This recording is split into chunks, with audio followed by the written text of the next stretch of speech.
I could have done the same report on both incidents.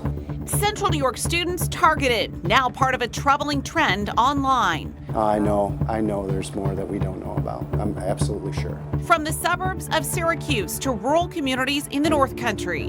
It's certainly alarming as a parent. Local teens, the latest victims of sextortion. Any child can be a victim of this crime, whether they're on the honor roll, whether they're a star athlete, boys or girls, but we have to encourage them to make smart decisions when they're online. Our nearly year-long investigation took a deep dive into this online blackmail back in March. And it can happen upstairs in your kid's room while you're cooking dinner, and you have no idea. Unsuspecting children accepting a friend request, sending nude photos, then the threats start pouring in. The one thing I find most disturbing is that when I hear the parents say, "I trust my child." The new cases prompting an urgent warning from police. Be aware of what their kids are doing online, what social media platforms they're utilizing, and monitor it regularly. Good evening, everyone, and welcome to a special virtual town hall. I'm Megan Coleman from NBC3 in Syracuse, and welcome to our viewers across Central New York, in Rochester, in Albany, and in Buffalo, as we continue our commitment to covering a startling trend happening locally and across the country. It's called sextortion, and if you've never heard of it, you're not alone. We uncovered it during a nearly year-long investigation. What you're about to learn is truly eye-opening, and we hope it sparks conversations with you and your family. My panel tonight includes Camillus Police Chief Michael Schreier, Mark Flint, the school resource officer at West Genesee High School, along with Tracy Clefbeck, the principal at West Genesee High School, and Deborah Ortiz-Party. She's the senior outreach manager for the National Center for Missing and Exploited Children, or NCMEC. Good evening to all of you. We are so looking forward to having an engaging discussion tonight. Let's begin with Tracy. You are in the West Genesee School District. We know that some of your students recently came forward to your school resource officer. Tell us a little bit about what happened. Yes, so they actually went directly to Officer Flint with this information. I think it started with just one of the boys came forward, and he'll be able to tell you this a little bit better than me, to share what had happened, that they had an interaction with what they believed to be a female on the social media who sent an image of themselves and requested an image in return. My understanding is that the students all shared images of themselves back with a female. It was 3 separate incidents. And unfortunately, 2 of the students were all, the same scenario happened for all. At that point, they're then asked for money, I believe, in order for them to not share it out publicly. 2 of the 3 did send money. I don't know all the details of that. That was disclosed to Camillus Police Department.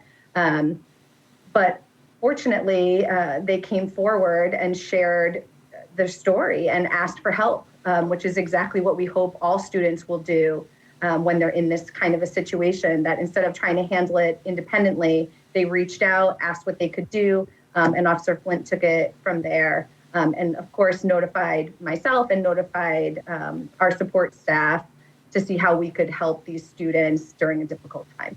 Yeah, thank you. Officer Flint, to you now.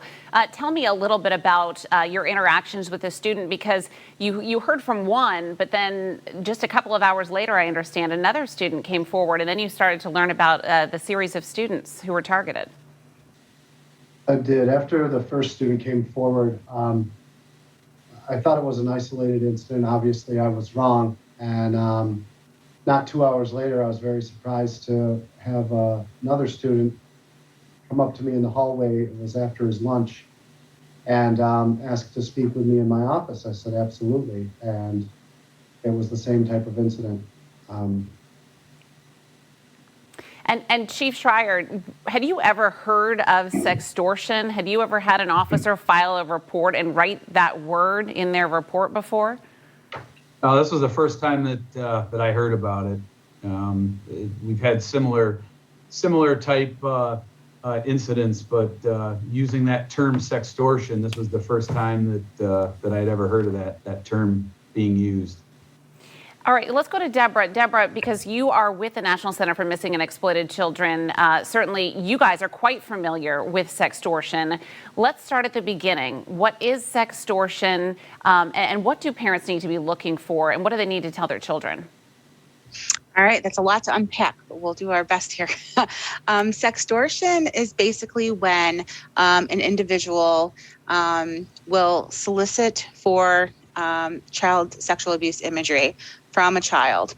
So the first thing that I want to say is here at the center, you'll hear me use the term child sexual abuse imagery or materials as opposed to the term child pornography. For a variety of reasons. Let's call it what it is. It's child sexual abuse materials when it depicts a child, right? The term pornography diminishes what it is, and it also can imply that maybe the child was a willing participant, and children cannot legally consent to sex due to their age, right? So you'll hear me call it CSAM for short. So basically, when an individual online solicits a child for this type of imagery, and once they receive an image, they might then use that image or use tactics in terms of blackmailing the child for more images or for, such as in this case, for money. So it is in essence extortion, for and hence the term sextortion because of the nature of the imagery. In terms of what parents should be looking for, what they should be talking to with their children about this, we do need to start talking to children early. We need to start talking to children at younger ages because the stuff is happening at younger and younger ages, unfortunately. So we don't want to wait until our children are teenagers to start having the conversation. However, it's not too late to start those conversations, so that's important to say as well. So if you haven't had this conversation with your 14 or 15-year-old yet, please do so. But we do want to start talking to children at younger ages about the importance of looking out for certain behaviors when they're interacting with people online, such as if they're starting to ask personal questions, if they're wanting to send content to them that makes them feel uncomfortable, if they're asking for images, if they're asking for nude images. These are things that children need to know that's not okay. Number one, for people to be asking for these kinds of images, no matter who the person is that's asking them for it. And number two, helping children to understand that if something does happen, that they can reach out to their trusted adults as what had happened in this situation. So in a nutshell, that's what I would want parents to know. Yeah, that's really important information. You know, in preparation for tonight, I was trying to get a sense as to how widespread sextortion specifically is across the country. And I found this. These are the latest press releases issued by the FBI, okay? So this is just this month. May 9th, FBI in Philadelphia, warning of increases in sextortion incidents and more schemes targeting boys. The 5th, FBI in Dallas warning. On the 3rd, the FBI in southern Arkansas and Louisiana. And Deborah, this list goes on. We're talking about San Francisco, Los Angeles, San Diego, Boston, all over the country. The FBI is warning about this. How widespread would you say this problem is? I mean, it appears to be incredibly so. Well, I think you just hit the nail on the head with sharing out those headlines, right? We're seeing it across the country. Last year, our cyber tip line. So our cyber tip line is run by the National Center for Missing and Exploited Children. It's a centralized reporting mechanism for online exploitation. And last year, we received over 29 million reports to our cyber tip line. Now, 99% of those reports included suspected child sexual abuse imagery. Now, we get these reports sent to us from internet service providers across the country. In fact, internet service providers are required in the U.S. to report exploitation to the National Center when it comes across their servers. But the general public also can send in those reports as well. We've also seen an 16.5% increase in online enticement cases, and that includes sextortion, which is exactly what we're talking about today. So it is a prevalent problem in our country and in all of our localized communities. And I want to head back over to the Camillus Police Department, to the chief and the school resource officer, because in this incident, as Tracy said at the top, this is exactly what we wanted to happen. We wanted the kids to feel comfortable to come forward. And for you, Officer Flint, you had developed this relationship with them. You've been the school resource officer there for about a year and a half, and you have developed this relationship to an extent that they felt comfortable coming to you, which is incredible.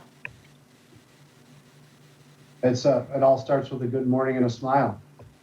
And then you develop relationships from there. I've got a lot of prompts and a lot of help from Mrs. Kleckbeck regarding that. I asked her advice on how to develop relationships.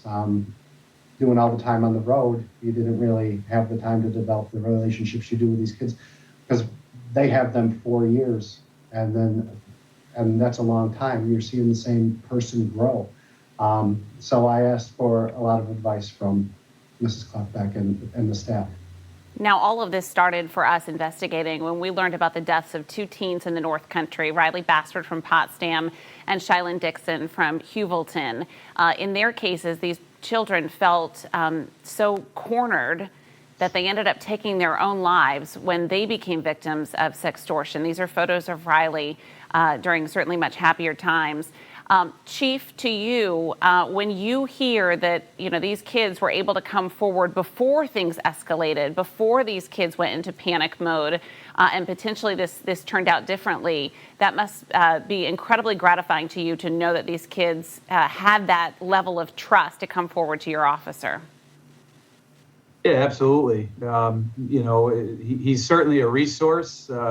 Yes, he's a law enforcement official, but certainly in the school setting and in any setting for us, a lot of the work that we do is being a resource to people, trying to connect them with the appropriate entities that we may not be able to deal with. But hearing the outcome and certainly that these students reached out to our school resource officer just shows that he has been building those relationships.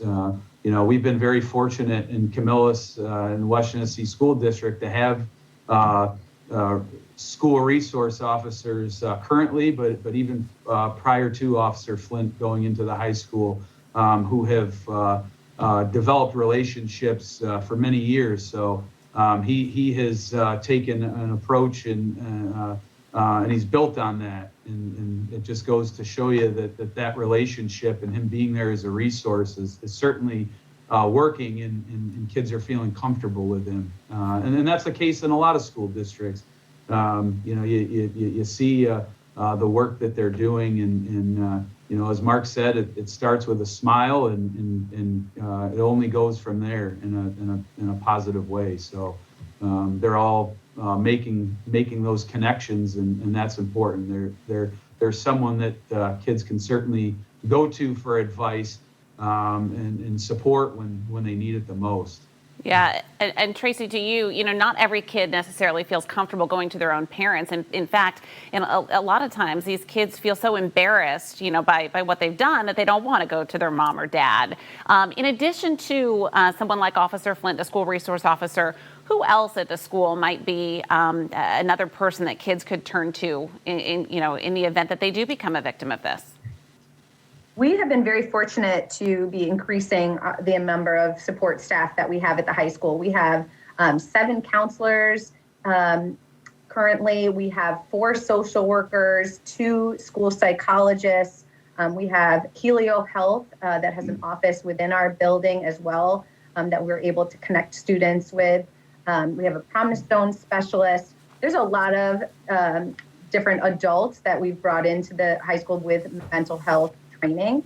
But really, we encourage our staff to be connected with kids. We want them to get to know the students in their room, and they do a wonderful job of that. And then we talk to them about what we refer to as a friendly handoff, that they're, when someone discloses information, there's a way to gently bring them to someone who's more trained to handle those issues in a caring and loving way, whether that be to Officer Flint, or whether that's to bring them to the counseling office, and make sure we're connecting them with appropriate supports. And then we work to bridge those gaps between school and home and help kids have some difficult conversations when necessary to make sure they're supported everywhere. Yeah, and and a lot of times these kids may wonder, Deborah, whether they will get in trouble.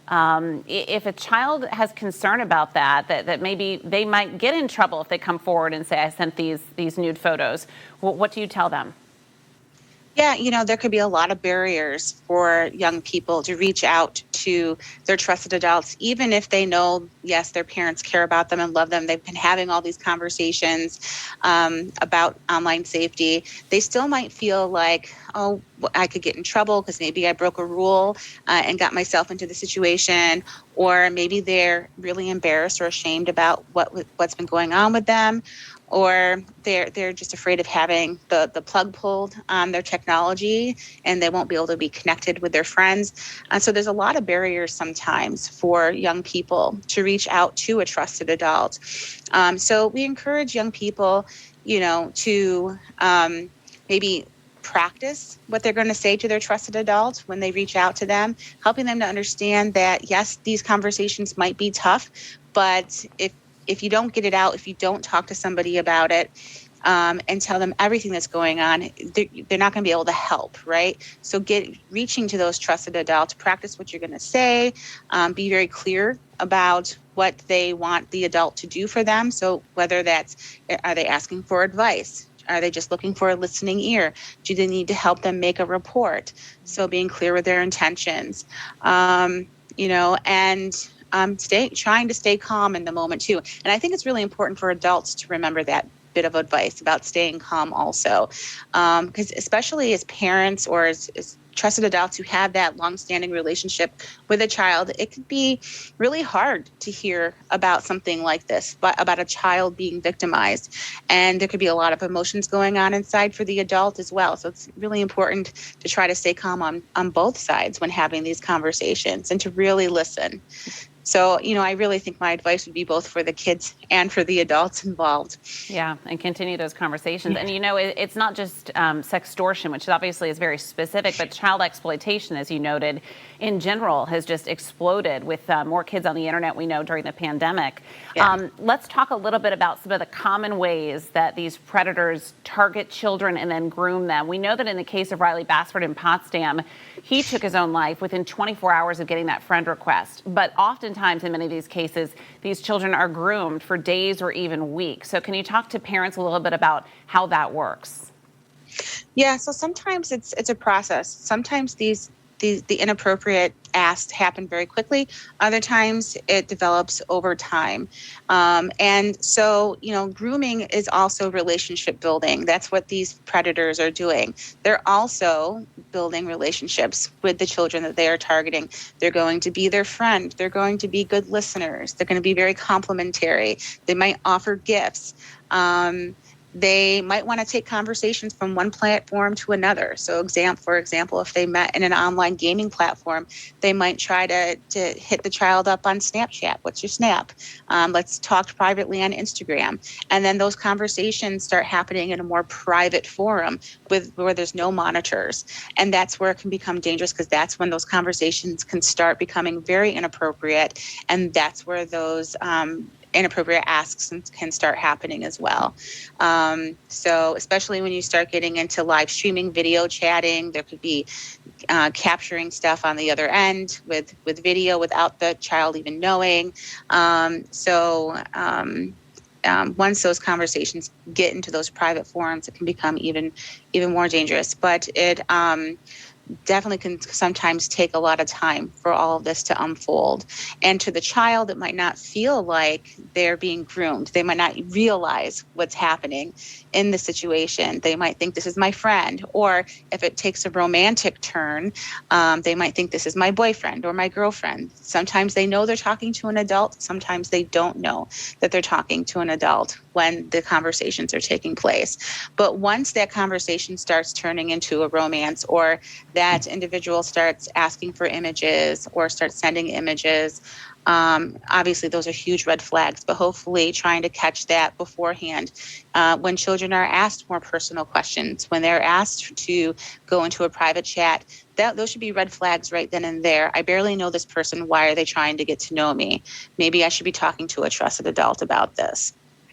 And Chief, can you talk a little bit about friend requests and the people who are part of students' social networks, the importance of not accepting requests from people that you don't know? I mean, because in this case, in your community, it looked like, right, it was just a cute teenage girl, maybe somebody that would have gone to class with, but at the end, they didn't even know this person.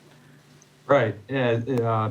What I've seen through investigations, a lot of times, especially with social media, which every kid is involved in today's day and age, when you're talking to them about their social media presence, a good portion of their friends list or contact lists are people that they don't even know.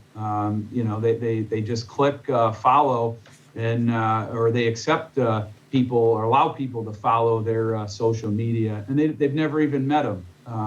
It truly is really easy to create these fake accounts and take photos by doing a simple Google search and making a fake persona. And most of these kids just take it for granted. Oh, this is someone following me, and they click and don't think twice. So I would really encourage kids to deny those requests that they don't know who that person is. If they don't know them personally, deny it. Don't follow. Don't allow them to follow you. And that is one way to safeguard yourself, certainly. Yeah, absolutely. Tracy, I know that in addition to, students potentially being targeted online by predators, which again is very specific, you have concerns about bullying and other sorts of things that are going on online. I mean, these kids during the pandemic, they were learning online, they were socializing online, and I think all of us, it's fair to say, are probably really addicted to our devices. So what's happening in addition to this that concerns you the most? Unfortunately, we do spend a good amount of time investigating incidents that stem from things that are happening on social media. And most often these incidents are typically starting at home at night when everybody else is sleeping and they're still on the phone. It's challenging. And we really would love to see families checking in on what's happening on social media more often. Your child is being added to these group chats. And while they may not be actively participating in the conversation, because they can be added without even wanting to be, someone can just include them into these chats. They may not be actively participating, but often they are still being exposed to, mature adult conversation or content. There's bullying that's taking place within that chain, inappropriate language. And we really need to start working with our younger kids on what to do when you're put into that situation. How do you remove yourself tactfully? Because we do know that it's difficult for kids when you're dealing with your peers. How do we give them the tools to handle those situations? There's appropriate etiquette that needs to be learned for interacting online, just like we teach our kids in conversation to look someone in the eyes, only if you don't have anything nice to say, don't say anything at all. Those similar things apply to social media use and internet use. And learning boundaries, what to do if someone is sending you unwanted or unrequested information or images, and what to do if you're being asked for those things. So I just think there's a lot of learning to do all the way around. I think that, we kind of talk about when I was a kid, the most privacy you got was as far as the phone cord would go around the corner. And these days they have everything at the tip of their fingers. And we really need to work on helping them understand, how amazing that is on one hand, but how potentially dangerous that can be as well. And how to navigate situations that really a young person and even a 17, 18-year-old doesn't really know how to navigate. Yeah, I mean, and to that point, Tracy, I think that's a really important point to bring up. You know, where are the devices in your household, and where are your kids allowed to be on them? Chief Schreier, to you, talk a little bit about, you know, where you think that, you know, families should sort of draw the line. Should kids be in their bedroom, or should they be in the family room, perhaps, maybe where their parents can have a little bit more insight as to what they're doing? Yeah, certainly. You know, they should be in that common area. You know, limit their usage times. You know, set some guidelines. But yeah, certainly. You know, if out of sight, out of mind, that mentality. You know, it's more difficult to supervise when they're concealing themselves in their bedrooms, and you know, so yeah, I think it would be appropriate to try to limit that to a particular location, like, you know, in the family room, like you suggested, as opposed to being in the bedroom.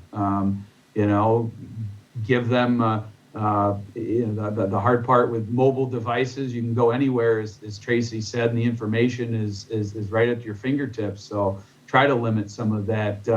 You know, have a designated area for the computer, and not have the computer in the kid's bedroom. But if they're in there, you know, check up on them on a regular basis. Don't just take it for granted that they're fine and they know what they're doing, you know, or what they're accessing. Know the content that they're accessing, and touch base on them.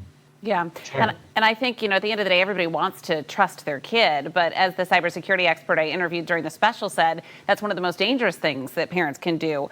Deborah, since our special aired in March, these are the press releases that we have received from the U.S. Attorney's Office, okay? There's 18 of them, arrests or sentencings when it comes to child exploitation. That's just in the last few months. This is an issue that parents need to know about, that they need to wrap their heads around. Do you worry that there are families out there who say, well, I have a good kid, you know, they're on the honor roll or they're on the soccer team, and there's no way that this would happen to my child?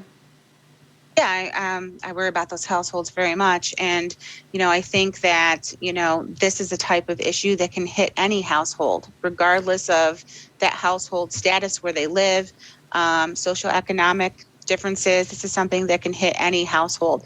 And technology is certainly available to our children, even if they don't have a family computer or they don't have a cell phone of their own. Kids share their technology. If they have an old phone lying around and they have a friend that doesn't have one, they'll share it. And all you need is a Wi-Fi connection. Wi-Fi is everywhere. So I think every household should be making this top priority. Parents sitting down and understanding, where are their kids going online? What are the platforms that they enjoy? Go online with them. Explore the games. Play the games with them. Get to know them. Download the games and the apps that their kids are using so that they can get to know how they function. What are the different reporting features, blocking features, privacy features that these platforms have. And it's going to be a little different from platform to platform. So parents don't have to become an expert on every platform that's out there. That's impossible. But they should be getting to know at least the ones that their kids are on. And that's going to change because the trends change all the time with the kiddos. So you need to have that ongoing conversation. Anything new that you're doing online these days? What are your friends using online? So even frameworking it as not what are you doing, but what are your friends doing? Because that'll help them to open up a little bit as well. And then having those tough conversations and talking about what are the behaviors that they need to be looking for. And have you had a situation? Have your friends had situations before? Keep those lines of communication open. We can put software on phones and tracking and monitoring and filtering programs on phones and laptops and all that, which is great. That's great supplemental, but nothing beats communication, parents communicating with their kids. And that message too of, I am here for you if something does happen. you can come to me. And if you don't feel comfortable coming to me, let's talk about and think about who are some other adults that you might feel comfortable talking to.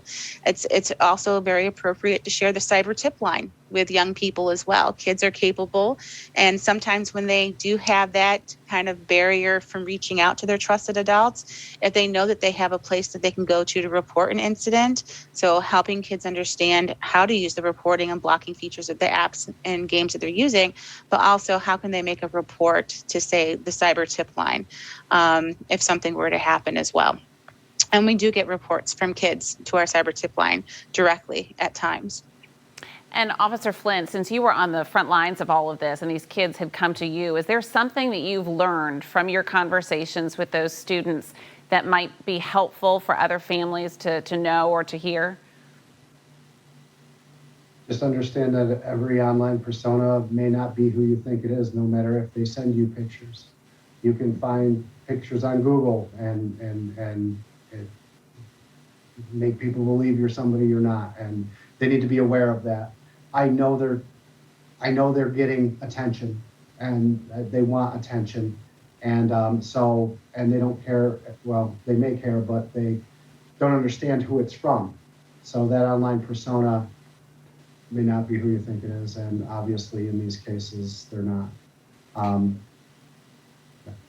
And Tracy, are these conversations happening within the school? Are students learning about internet safety and danger and sextortion and all of these things that we've been talking about tonight? Or is there more that we could be doing within schools to let kids know about the dangers that exist?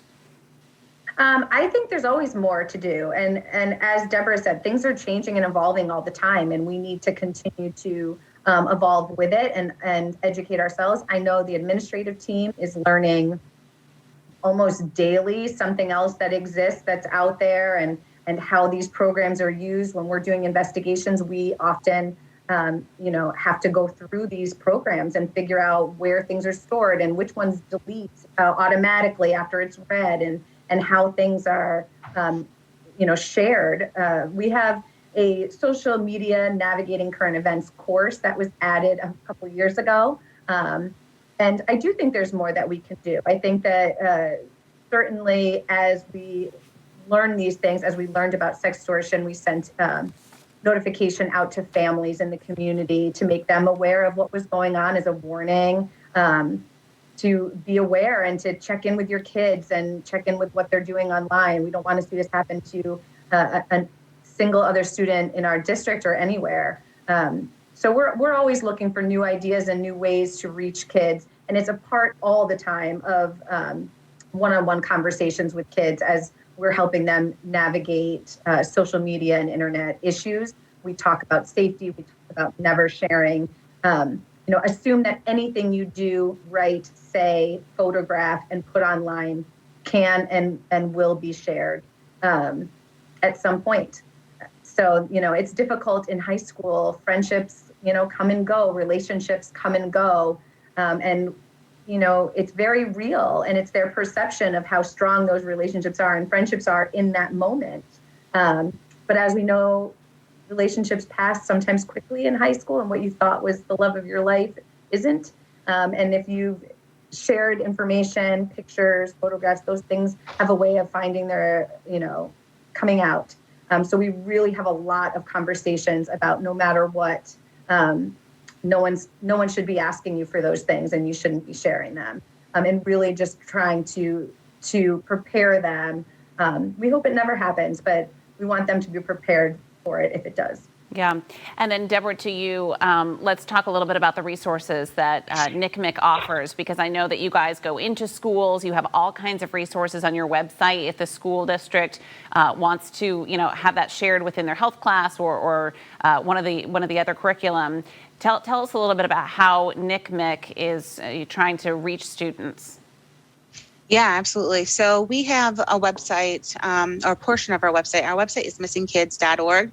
But if you go to missingkids.org/NetSmarts, NetSmarts is our internet safety program. We have a variety of resources available for schools and community groups and parents, and families. So on the website, we have we have canned presentations that are available for schools and other groups to administer with their students or with their populations. They're completely scripted and they're free and they're all downloadable from K through 12. There's a parent presentation as well. There's a variety of videos that could be shared out in the classroom setting. They can be watched together as a family at home to spark conversations. We have a bunch of issue articles that'll break down, okay, what is sextortion? What does that mean? What are some discussion starters to get the conversation going? And then it'll point you to other resources around that issue and all the other internet safety issues that's talked about on the website. There's lessons for and discussion guides for educators and for group leaders. We have a great series called Into the Cloud. So we talked about earlier that we really should be talking to kids at early ages about these issues in age-appropriate ways and in non-scary ways too, because these issues can be scary. They are scary. But we need to start having these conversations early, building that foundation with our young kids, and then building on that as they get older. And that's how NetSmarts is designed. We start off very basic and build on that year after year. So our Into the Cloud series features our classic NetSmarts characters. If anybody's familiar with NetSmarts, Nettie, Webster, Clicky are the NetSmarts characters. They're animated, they're fun, and they're very relatable to the children. And Nettie and Webster go on an adventure into the cloud, and they're trying to find their way back to the NetSmarts neighborhood. Along the way, they end up teaching some very useful lessons around digital citizenship, around internet safety. We have 2 seasons for the Into the Cloud series, and we have discussion guides that go along with each of them. And the second season dives a little bit deeper in some of these topics that we're talking about today, where a character named Zion finds himself in a situation where he's live streaming. He's a gamer. He's live streaming with some of his followers. Some of his followers dared him to moon the screen. He thought it was funny. Most elementary kids probably would think that was pretty funny. And so he did it out of jest. And that came back to haunt him afterwards. Somebody got a hold of the image and said, I'm going to share this with all of your followers and post it online if you don't send me 10,000 goldies, which are in the show is a sort of in-game currency. So it's sextortion, basically, that's happening as an example in this video. It's not called sextortion for this age group, but that's what's going on.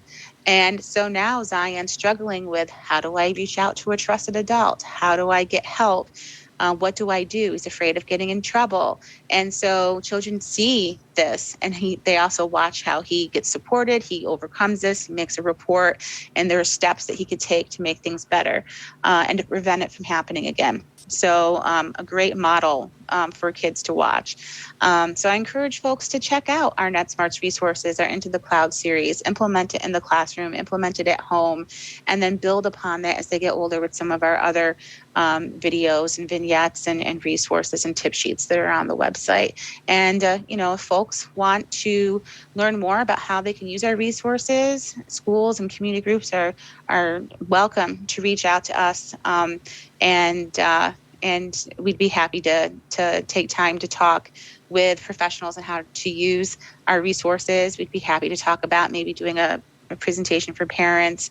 And when we can, we try to get into the schools as well. If you need help with that, if you don't have the bandwidth to implement it yourselves. But folks can just reach out to us on our website at missingkids.org under the contact section, and there's a place to request a presentation on that page. Yeah, thank you so much for that. In all of the cases that we documented, the 2 in the North Country and then one we found in Texas as well, these children, their lives clearly were forever changed the day that they accepted that friend request. Their parents all said that they had those conversations with their children, how to stay safe, who not to interact with, about not accepting friend requests from people that they don't know, and that their children knew all that they had gotten those messages at home. The one regret, they said, was that they wish that they would have continued the conversation to say, but if you do make a mistake, if you do share an image, if something does happen and you find yourself in this sort of situation, come to us. We can help you. You have to tell a trusted adult, and they wish that they could have those conversations with their kids today. I want to give everybody some resources. These are really important for you to take down, to share with your children, with other friends and neighbors. If you suspect that your child has become the victim of sextortion or child exploitation, you can file a report with the FBI's Internet Crime Complaint Center. You can also file a report with the National Center for Missing and Exploited Children by calling 1-800-THE-LOST or going to cybertipline.org.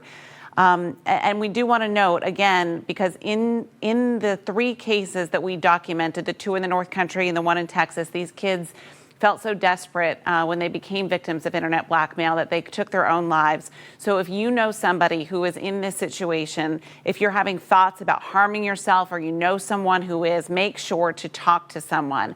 The National Suicide Prevention Lifeline is available 24 hours a day at 1-800-273-8255. But we hope that with the efforts here tonight, with this great panel and all the great work that they're doing in the schools and elsewhere, that the education really is first and foremost, and that we are helping to shed some light on this issue. Thank you so much to the panelists, Deborah, Tracy, Chief Schreier, and Officer Flint. We really appreciate all that you all are doing on this issue to protect children. Thank you for having us. Thank you. Thank you so much. And of course, we're going to post this entire conversation on our website at cnycentral.com.